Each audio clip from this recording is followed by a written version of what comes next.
Pembunuh ini kejam. Ia menggunakan kail besi pembunuh babi. Ia langsung menjatuhkan polisi itu ke tanah. Gadis yang terkunci di dalam mobil polisi.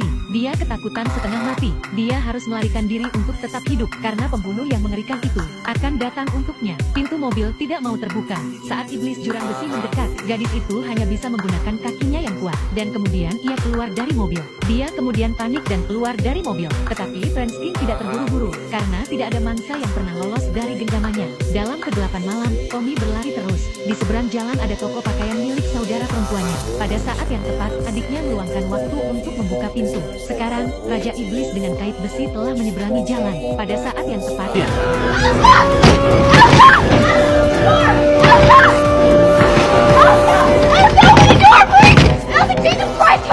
ia akhirnya merunduk ke dalam toko. Tetapi Raja Iblis tidak lagi berada di belakangnya. Dami menyuruh adiknya untuk mengunci pintu. Kemudian dia menelpon polisi. Ketika dia pergi untuk mengunci pintu belakang,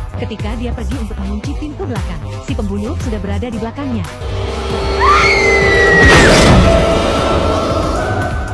Dengan teriakan, Omi sudah tahu bahwa ada sesuatu yang salah. Dia tidak sempat menelpon polisi. Ia harus turun untuk menemukan adiknya. Pada saat itu, toko itu sangat sepi. Tepat saat Omi hendak mencapai pintu, ia melihat kembali ke arah sang model dengan rasa ingin tahu.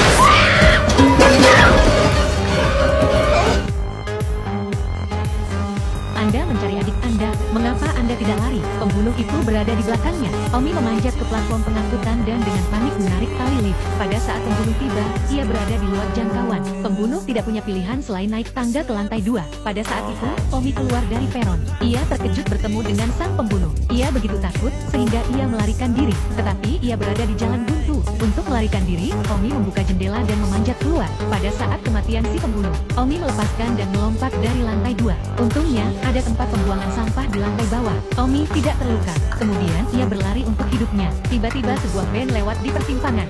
Seolah-olah ia telah meraih tali penyelamat. Di mana ada kehidupan, di situ ada kehidupan. Tetapi tepat saat ia hendak mencapai persimpangan, dia harus melihat ke belakang. Tetapi tidak ada apapun di belakangnya.